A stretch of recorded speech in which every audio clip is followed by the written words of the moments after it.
Hey everybody, welcome to the South Campus show. Without Arlo today, such a nice day, he's out and about. He'll be back next time.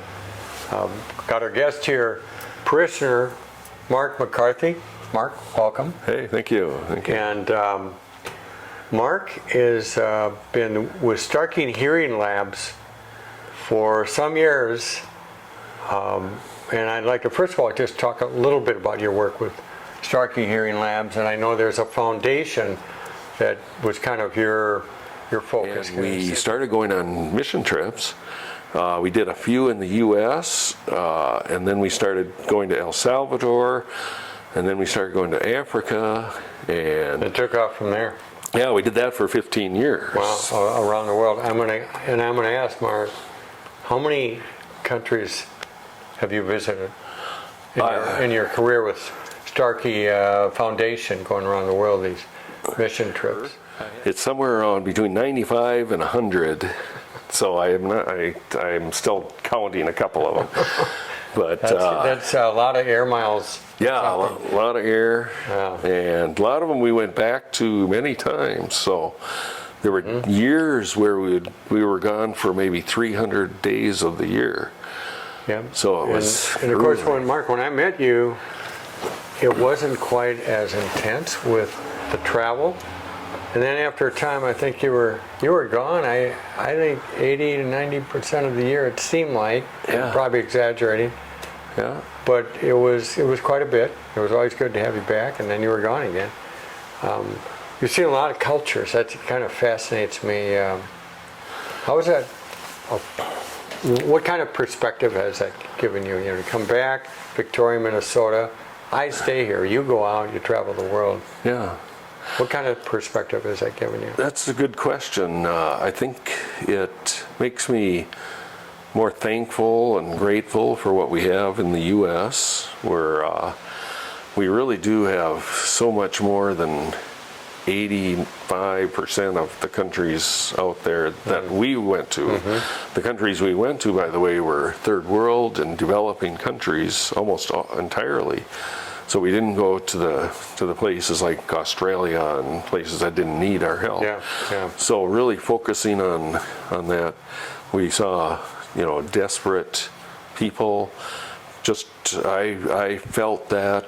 I think I had the compassion that you would have for people when you see that every day, it's day in and day out. You almost get used to it. Yeah. But I was just reading, someone said that the people in Africa and those countries that have desperation in India are almost sometimes more grateful than people that have everything, because they don't know what they're missing, and they're grateful for their life. Yeah. But to see life like that and to see it lived in a different way, it's just, I imagine. Yeah. It's enriching, Plus, maybe hard to see the discrepancies and so on. But I love the vision Bill Lawson has, to go out to people who never have an opportunity for what he provides. And then so just a little bit on your role on these trips. You were like the filmmaker, Tell me about that. I did the recording. I was like a documentarian. So I did the filming, not all filming. We had sometimes film crews came in. We had film crews up to 40 people in the film crew. And then I would film them filming what we're doing. But I was always on just about every trip that we took. Yeah. And did photos and video and kind of a mixture. Yeah. And so you tell me about these trips. One that struck me really interesting is you're filming the gorillas. Oh yeah, the gorillas in Rwanda. Yeah. Oh yeah, you trek uphill. It's about a 45-degree angle for about 2 hours, and I had my cameras out, and they were dangling, and there was a rainforest, and we finally got to the gorillas, and they're just sitting there like teddy bears, sort of. Sort of. But there's guys in back of you with ready to do something if they had to, but no one ever has to do anything because they make a noise. They kind of go and that calms the gorillas for some reason. Interesting. Wow.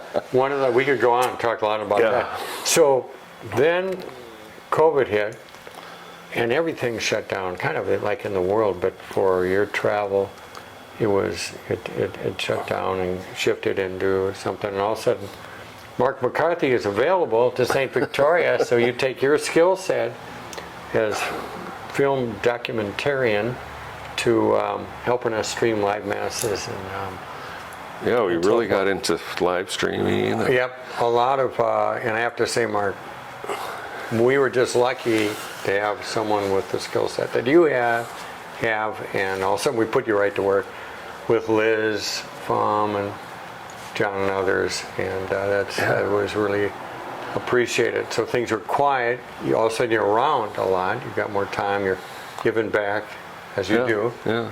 and things are loosening up a little bit now. So more recently, kind of living the glory days with Starkey Foundation. You're back visiting a country, and you went to Rwanda. And tell us a little bit Or about was actually Zambia. Zambia. Yeah. Rwanda, that's where the film is. We didn't go. Yeah. So we went to Zambia. Zambia. It was a good trip for a review of what we're really about. Because in Zambia we have a hearing institute called the Starkey Hearing Institute. Wow. And it's run by a man named Alfred Mwamba and his wife Sheba, and they've been running it now for 7 years. I understand you got a little film clip of Oh yeah. Alfred and a day in the life of his practice. We recently had a mission on the 13th of June, and it was amazing to see our students in action. Seeing them in action, really, I felt seeing that whatever is being taught and implemented, seeing it in action. And it's not just about serving the patient, but it's about caring. Without the patient, there is no us, there is no profession. But it's as a result of serving the patient wholeheartedly that our profession comes in existence. Caring is one thing that is not commonly taught in our schools, but having the Starkey Foundation, the WFA, we pass on the caring.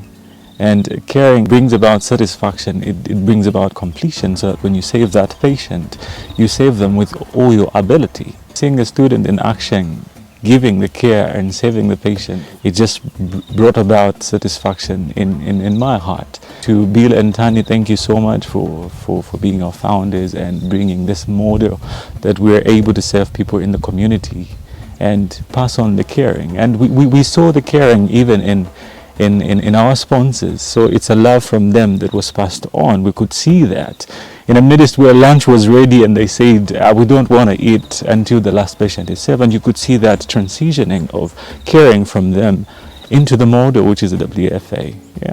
With that, I just want to say thank you, and thank you for the opportunity to being a part of a mission to serve others, so the world may hear, so Zambia may hear.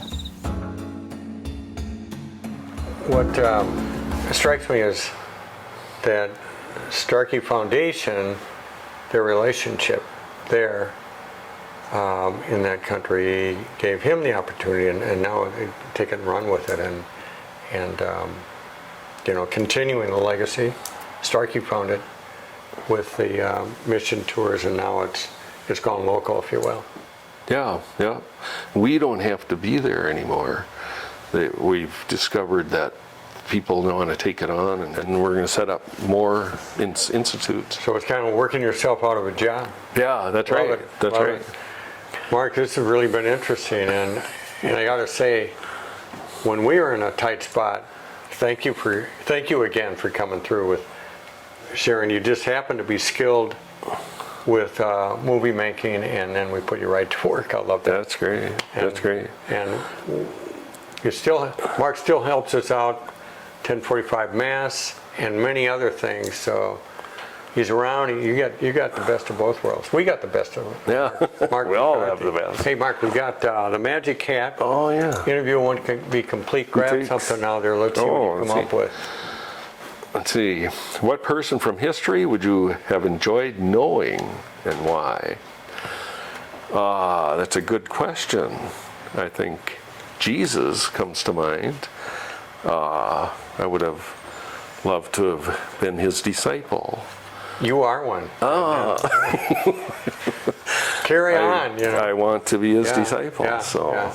Mark, great having you on. Thanks for what you do and the good times that we have here at St. Victoria. And I think most of you probably know Mark. You've seen him around. A taste of Hollywood comes to St. Victoria with your beret and your camera. You know, I love that. Everybody, thanks for tuning in. Look forward to seeing you next week with Arlo White. He'll be here. Take care.